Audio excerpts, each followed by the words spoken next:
The wrong way to use healing magic के episode 2 की शुरुआत में हम लोग उस सातों को देखते हैं जो कि अब सोकर उठता है। वो सोच रहा था कि कल जो भी उसके साथ हुआ वो सब कुछ एक सपना था, लेकिन जैसे वो अपने साइड में एक बंदे को देखता है जो कि उसी के स्क्वाड में है, उसे देखकर उसे रियलाइज हो जाता है कि वो एक दूसरी दुनिया में है। तभी कोई बंदा आकर उसे बताता है कि तुमसे कोई मिलने आया है। तो वह बाहर जाता है तो उसे पता चलता है उसे मिलने काजुकी और सुजने आए हैं, जो कि उसे कहते हैं कि हमें तुम्हारी चिंता हुई थी जब हमने सुना कि तुम किडनैप हो गए। तो उसातो उनसे कहते हैं कि चिंता करने के लिए शुक्रिया, लेकिन मैं ठीक हूँ। लेकिन अब वो सब याद करता है कि जो भी उसके साथ कल हुआ। तभी अब थोड़ा दुखी हो जाता है और लोगों से कहते हैं कि आज मेरी खतरनाक ट्रेनिंग शुरू होने वाली है, पता नहीं मैं कल जिंदा बचूंगा या नहीं। तो सुजुने कहती है कि तुम्हें देखकर तो लगता है कि तुम तैयार हो ट्रेनिंग के लिए। तो कहते हैं कि वो तो मुझे होना पड़ेगा ही, क्योंकि वैसे ही मेरे पास और कुछ करने के लिए है नहीं। वैसे भी ट्रेनिंग करके मैं तुम्हारे लिए यूजफुल हो जाऊंगा। ये सुनकर सुजुने उस पर काफी इंप्रेस होती है और कहती है कि आज हम लोग भी ट्रेनिंग करने वाले हैं, हम लोग भी अपना बेस्ट देंगे। तो सातो कहते हैं ठीक है, मैं सोच रहा हूँ कि तुम लोग को हीरो ट्रेनिंग कैसी वाली करनी होगी, क्या वो कूल होगी? वैसे भी तुम्हारी आउटफिट काफी ज्यादा अमेजिंग है। ये सुनकर सुजुने उसका शुक्रिया करती है। वहीं पर अब काजुकी भी अब थोड़ा सा मोटिवेट हो जाता है और उसातो का शुक्रिया करता है और कहते हैं मैंने अपना माइंड बना लिया।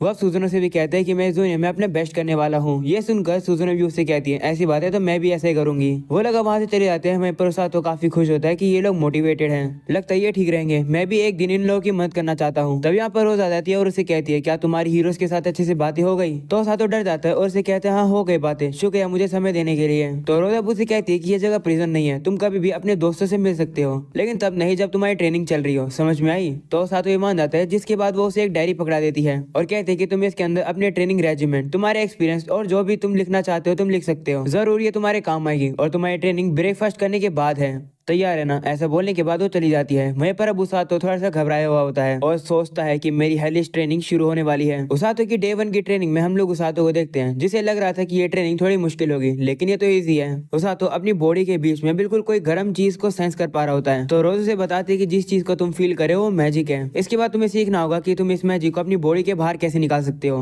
वो तुम्हें बाद में सीखना आ जाएगा, लेकिन अभी इस फीलिंग को सेंस करते रहो। तो उसातो भी अब कंटिन्यू करता है और अब अगली सीन में रोज उसे एक बुक देती है और कहती है इसे पढ़ो। तो उसातो कहता है कि आखिर मैं इसे कैसे पढूं, मुझे तो इस दुनिया की लैंग्वेज भी नहीं आती है। तो रोज कहती है इसे एक बार खोल के पढ़ो। तो ये सुनकर अब उसातो उस बुक को खोलता है और अब वो थोड़ा हैरान हो जाता है, क्योंकि वो इस बुक की लैंग्वेज को पढ़ पा रहा होता है। तो रोज उसे बताती है कि जो भी लोग इस दुनिया में हीरो समनिंग की स्पेल से आते हैं उनके ऊपर ऑटोमेटिकली ट्रांसलेशन स्पेल लग जाती है, तो तुम इस बुक को पढ़ सकते हो। वो अब उसे बुक में एक नक्शा दिखा कर कहती है कि यह है लिंगर किंगडम, जहाँ पर अभी हम हैं, और इसी की बगल वाली जगह वहाँ पर डीमंस रहते हैं। इसका मतलब हम उन डीमंस के पहले टारगेट हैं। इस बुक को अच्छे से पढ़ना, ये बुक तुम्हें दुनिया के नेशन, रेसेस और डीमन के बारे में बताएगी। वो अब चली जाती है तो उसातो उस बुक को पढ़ने लगता है और सोचता है कि ये वाली ट्रेनिंग तो मेरे लिए काफी सिंपल है। दूसरे दिन अब उसातो को काफी ज्यादा दौड़ना पड़ रहा है। वो अब काफी थक जाता है और सोचता है कि क्या ये मैजिक ट्रेनिंग है, मैंने ये नहीं सोचा था कि मुझे दौड़ना पड़ेगा। तीसरे दिन उसे और ज्यादा दौड़ना पड़ रहा है जब तक उसकी बॉडी जवाब न दे दे।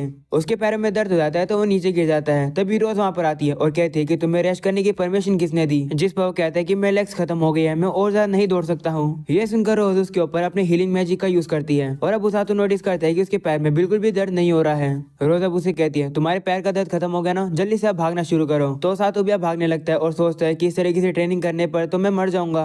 तो रोज उसे कहती है चिंता मत करो, अगर तुम मर जाओगे तो मैं तुम्हें हील कर दूंगी, इसे भागते रहो। उसातो रोज के ऊपर काफी गुस्सा कर रहा होता है, लेकिन वो उसे कुछ बोल भी नहीं सकता है, इसलिए वो सोचता है कि जो भी कुछ वो उसे कहना चाहता है वो डायरी में लिख देगा और अपना गुस्सा उतारेगा। अगले दिन अब उसातो बाकी स्क्वाड मेंबर्स के साथ ट्रेनिंग करता है। सभी लोग उससे काफी ज्यादा तेज होते हैं और उसका मजाक उड़ा रहे होते हैं। उसातो अब वापिस से गुस्सा होने लगता है और वो सोचता है कि मैं जाकर ये सब डायरी में लिखूंगा और अपना गुस्सा उतारूंगा। और अब 5वें दिन भी उसातो काफी ज्यादा दौड़ता है और अब उसका थोड़ा थोड़ा मैजिक आने लगा है। और अब डे 6 में भी वो दौड़ रहा होता है, लेकिन कीचड़ में अब उसका पैर फिसल जाता है और वो नीचे गिरता है। लेकिन रोज अब भी उसे खड़े होने के लिए कह रही होती है और दौड़ने के लिए भी। उसातो काफी ज्यादा गुस्सा हो जाता है। तभी अचानक से अब उसका हीलिंग मैजिक एक्टिवेट होने लगता है और अब डे 7 के दिन हम लोग देखते हैं कि रोज अब उसे काफी जोर से लात मारती है और उसे काफी दूर गिराती है, जिससे कि उसे काफी ज्यादा डैमेज होता है। रोज वहीं पर उसे कहने लगती है कि जितना तुम मुझे हेट करोगी मैं उतनी ज्यादा क्रूल होती जाऊंगी। ये सुनकर उसातो थोड़ा डर जाता है और सोचता है कहीं इसने मेरी डायरी तो नहीं पढ़ ली, ऐसा कैसे हो सकता है, मैंने तो जापानीज में लिखा है, उसे वो लैंग्वेज कैसे आती है? तभी रोज उसके पास आकर उसे उठाकर फेंक देती है और कहती है रेस्ट करने का समय नहीं है, जल्दी जाकर दौड़ो। और अब 8वें दिन में हम लोग उसातो को देखते हैं। रोज अब उसे बार बार उठाकर फेंक रही होती है और लात मार रही होती है। उसातो का हीलिंग मैजिक एक्टिवेट होने लगता है। वहीं इतना ज्यादा डैमेज पाने के बाद भी उसातो देखता है कि उसे तो बिल्कुल भी दर्द नहीं हो रहा है। वो सोचता है कि क्या ये हीलिंग मैजिक है, अगर है तो मुझे मैजिक चाहिए। ऐसा बोलने के बाद वो वापस से दौड़ने के लिए जाता है। 10वें दिन में अब हम लोग देखते हैं कि जब से उसातो ने अपनी हीलिंग मैजिक पर कंट्रोल पाना शुरू कर लिया है, तब से वो बिना थके दौड़ सकता है। लेकिन उसे इस बात का डाउट हो रहा होता है कि क्या वो सिर्फ रनिंग करके ही काजुकी और सुजुने की मदद कर पाएगा। तभी रोज अब उसे कहती है कि जाकर और 30 बार दौड़ो। ये सुनकर उसातो थोड़ा पागल होने लगता है और कहता है इतनी ज्यादा ट्रेनिंग, एक बार जब मैं ये ट्रेनिंग पूरी कर लूंगा ना तो मैं रोज को दिखाऊंगा कि कौन यहाँ का बॉस होगा। और अब डे 11 में हम लोग देखते हैं कि उसातो की ट्रेनिंग में अब एक न्यू चीज ऐड हो चुकी है, वो है पुशअप्स। वो ऑलमोस्ट 1000 पुशअप्स कर रहा होता है, लेकिन उसकी हीलिंग मैजिक की वजह से उसका सारा दर्द गायब हो रहा होता है। तभी रोज उसे कहती है कि क्या तुम्हें पता है कि तुम्हारी बॉडी को मैं इतना ज्यादा स्ट्रेंथन क्यों कर रही हूँ? ऐसा इसलिए ताकि तुम बैटलफील्ड में दुश्मनों से भाग सको और जाकर अपने घायल साथियों की मदद करो। जितना तेज तुम दौड़ पाओगे उतनी ही जल्दी तुम उन्हें बचा पाओगे। ये सुनकर उसातो थोड़ा सा शौक रहता है और अब अपनी ट्रेनिंग को वापस कंटिन्यू करता है। वो आज थोड़ा खुश है क्योंकि रोज ने आज उसे बिल्कुल भी नहीं डांटा है। अगले दिन अब उसातो सुबह रनिंग करता है और शाम के समय पर पुशअप्स करता है। वो फील कर रहा होता है कि उसकी बॉडी उसके लिए थोड़ी हल्की बनती जा रही है। अगले दिन रोज को ये बात पता चल जाती है तो वो उसकी बॉडी के ऊपर काफी सारा वेट ऐड कर देती है। ये ट्रेनिंग देखकर तो वहाँ पर सभी गार्ड्स भी हैरान हो जाते हैं कि आखिर ये ट्रेनिंग इतनी कर कैसे रहा है। डे 14 में उसातो देखता है कि उसका लंच तो वहाँ से गायब हो चुका है। एक बंदे से पूछने पर उसे पता चलता है कि उस बंदे ने उसका लंच खा लिया है। वो सुनकर उसातो उस पर काफी गुस्सा होता है और उसके ऊपर गिलास फेंक देता है। वो बंदा अब उसे चिढ़ा रहा होता है तो उसातो अब उसको मारने के लिए जाता है, लेकिन वो बंदा उसके अटैक को डॉज करके वहाँ से भाग जाता है। वो लोग अब बाहर की तरफ दौड़ने लगते हैं। उसातो भी उसके पीछे होता है। वो रियलाइज कर रहा होता है कि जो उसके ऊपर वेट डाले गए थे उसे उसकी आदत हो गई है। वहीं पर अब दूसरी तरफ रोज ये सब देखकर स्माइल कर रही होती है। तो उसातो को समझ आता है कि ये सब कुछ उसी की प्लानिंग है। उसी ने इस बंदे को कही होगी कि ये मेरा लंच खा ले और मैं इसके पीछे दौड़ू।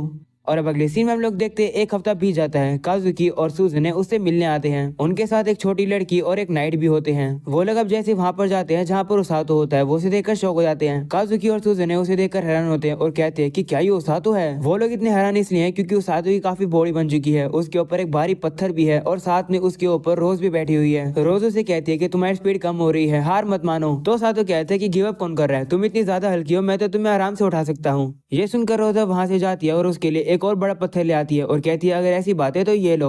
वो अब उस भारी पत्थर को उसके ऊपर रख देती है, लेकिन उसातो अब उसे भी उठा रहा होता है। थोड़ी सी उसे दिक्कत हो रही होती है लेकिन वो हैंडल कर लेता है क्योंकि उसके पास हीलिंग मैजिक जो है। वो देखकर रोज काफी इंप्रेस होती है और उसे कहती है कि तुम धीरे धीरे मेरे टाइप के लड़के बनते जा रहे हो। ऐसा ही चलता रहा तो काफी जल्द मैं तुम्हें अपने साथ ले चल पाऊंगी। वहीं पर सुजुने और काजुकी को तो बिलीव ही नहीं हो पा रहा होता है कि वो उसातो है क्योंकि उसकी मसल ही काफी ज्यादा बन गई है। काजुकी वो देखकर कहता है कि कितनी क्रूअल ट्रेनिंग कर रहा है। वहीं पर काजुकी तो उसातो की मसल की फैन ही हो जाती है। वो सब देखकर वही नाइट अब जाकर रोज के कॉलर को पकड़ लेता है और उसे कहता है कि तुम ये क्या कर रही हो? तुम इस फूल लड़की की स्पीड तोड़ने की कोशिश कर रही हो क्या? रोज उसे कहती है बूढ़े सिगलेस मुझे छोड़ दे, तेरे पास खुद के तरीके होंगे लेकिन मेरे पास खुद के तरीके हैं। मैं उसातो के ऊपर हल्के नहीं रह सकती हूँ क्योंकि वो मेरा राइट हैंड मैन बनेगा। यह सुनकर उसातो भी शौक हो जाता है और सोचता है क्या?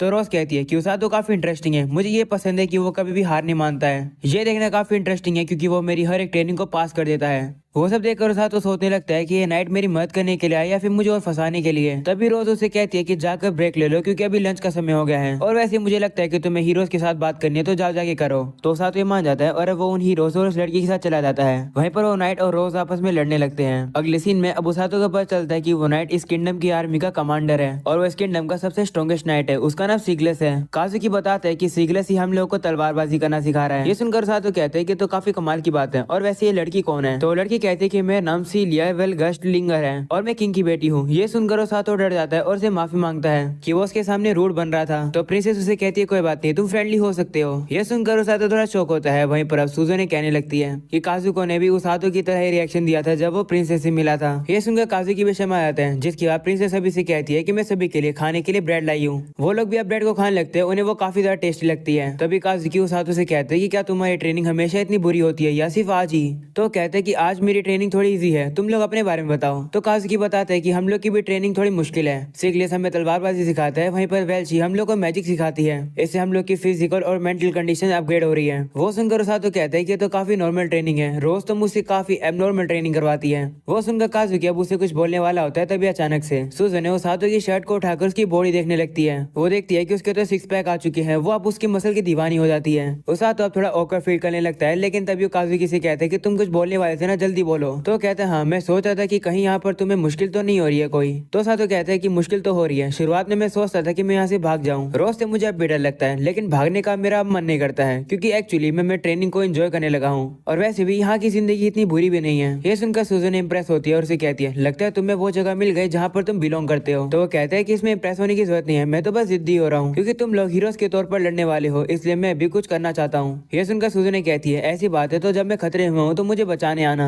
तो सातो कहता है कि तुम ऐसा एक्ट क्यों करी हो कि तुम एक नॉर्मल लड़की हो। तो सूजन कहती है कि मैं नॉर्मल लड़की ही तो हूँ, तुम मुझे क्या समझते हो। तभी यहाँ पर सातो का स्क्वाड मेंबर आता है और उसे कहते हैं देखो मैं कितना अच्छा हूँ, मैं तुम्हारे लिए लंच लेकर आया हूँ। सातो भी अब उससे काफी अजीब तरीके से कहते हैं कि तुम्हारी हिम्मत कैसे हुई स्माइल के साथ मेरे लिए खाना लाने की, तुम्हारा ये एटीट्यूड मुझे बिल्कुल पसंद नहीं आया। ऐसा बोलने के बाद उसके ऊपर हमला करने जाता है। हमारे पर वो बंदा भी उसे मुक्के मारता रहता है और इसी तरीके से वो लोग अब आपस में लड़ने लगते हैं। वो देखकर प्रिंसेस कहती है कि क्या हमें इनकी लड़ाई रुकवानी चाहिए। तो काजुकी कहते हैं नहीं, लगता है सातो यहाँ पर हर चीज ये सब करता है। तो सुजुने कहती है हाँ, वो यहाँ पर ऐसे रह रहे हैं जैसे उसे रहना चाहिए, वो हमसे भी ज्यादा अच्छे से यहाँ फिट हो रहा है। तो काजुकी कहता है कि मैं बैठे बैठे यहाँ टाइम वेस्ट नहीं कर सकता हूँ, मैं वापस कैसल में जाकर ट्रेनिंग शुरू कर रहा हूँ। वो अब चले जाता है तो सुजुने और प्रिंसेस भी वहाँ से जाने लगते हैं। वहीं अब सुजुने रुक कर सातो की तरफ देखती है और कहती है कि मुझे लगता है कि जरूर कोई कारण होगा जिसकी वजह से हम सभी लोग एक साथ इस वर्ल्ड में समन हुए हैं, ये पक्का कोई किस्मत है, चलो हम लोग अपना बेस्ट देंगे। ऐसा बोलकर वहाँ से चली जाती है। वहीं पर रात के समय पर उसातो गर्म पानी में नहा रहा होता है और कहता है कि मैं खुश हूँ कि मैं काजुकी और सुजुने से मिल पाया, लेकिन सुजुने मेरी बॉडी को देखकर अजीब एक्ट करी थी। वैसे देखा जाए तो वो सही है, मेरी बॉडी सही में चेंज हो गई है, मैं और ज्यादा तेज हो गया हूँ। ट्रेनिंग करके मेरी मसल को और ज्यादा वेयर आउट करना और बार बार हीलिंग मैजिक से उन्हें हील करते रहना, ये सब करने की वजह से मेरी बॉडी की ये हालत हो चुकी है। वो अब याद करता है कि रोज ने उससे कहा था कि जितना तेज तुम दौड़ पाओगे उतनी ही जल्दी तुम बाकी लोगों को बचा पाओगे। उसा तो अब सोचता है कि क्या मैं बैटल फील्ड में दौड़ पाऊंगा और लोगों को बचा पाऊंगा, क्या मेरी स्पिरिट मेरी बॉडी इतनी स्ट्रॉन्ग है। और अब अगली सुबह जैसे उसा तो ब्रेकफास्ट फिनिश करता है तभी रोज अब उसके पास आकर उसके मुंह पर बैग फेंकती है और कहती है आज हम लोग बाहर जा रहे हैं। वो सुनकर बाकी सभी मेंबर्स कहते हैं तो वो दिन आ गया। रोज अब गेट गार्ड के पास आकर उसे कहती है जल्दी से गेट खोल दो। वो गार्ड भी डर जाता है और जाकर गेट खोलता है। उसे देखकर उसा तो सोचता है कि रोज की प्रेजेंस इतनी खतरनाक है, गेट गार्ड भी उससे डर गया। जिसके बाद अब गेट गार्ड गेट खोल देता है। वो लोग बाहर जाने लगते हैं तभी उसा तो रोज से कहते हैं कि आखिर हम लोग कहाँ जा रहे हैं, पर वो उसे बताते नहीं है और कहती है बस चलते रहो, तुम्हें पता चल जाएगा। वो लोग अब एक जंगल के पास आते हैं तो रोज अब उसे बताती है कि ये जगह फेमस है, इसे जाना जाता है इस किंगडम के डार्कनेस नाम से क्योंकि यह जगह मॉन्स्टर से भरी हुई है और तुम यहाँ पर जाओगे और तब तक वापस नहीं आओगे जब तक तुम ग्रैंड ग्रिजली को नहीं हरा दोगे। वो सुनकर सातो डर जाता है और कहते हैं कि ये तो वही मॉन्स्टर है जो कि ब्लू ग्रिजली 100 साल बाद बनते हैं। बुक में लिखा हुआ था कि ब्लू ग्रिजली ही बहुत खतरनाक होते हैं। तो रोज उसे कहते हैं कि इतनी सारी ट्रेनिंग करने के बाद तुम ग्रैंड ग्रिजली को आराम से हरा सकते हो। तो कहते हैं कि इतने समय से तो सिर्फ मैं रनिंग ही करता आ रहा हूँ, तुमने मुझे लड़ना तो सिखाया ही नहीं। ये सुनकर रोज उसे उठा लेती है और कहते हैं तुम मुझे गुस्सा दिला रहे हो। ऐसा बोलने के बाद उसे फॉरेस्ट के अंदर फेंक देती है। और अब यहीं पर हो जाता है ये एपिसोड खत्म। पसंद आया तो लाइक कर देना, चैनल पर नहीं हो तो सब्सक्राइब कर देना। मिलता है अगले एपिसोड में, तब तक के लिए बाय बाय।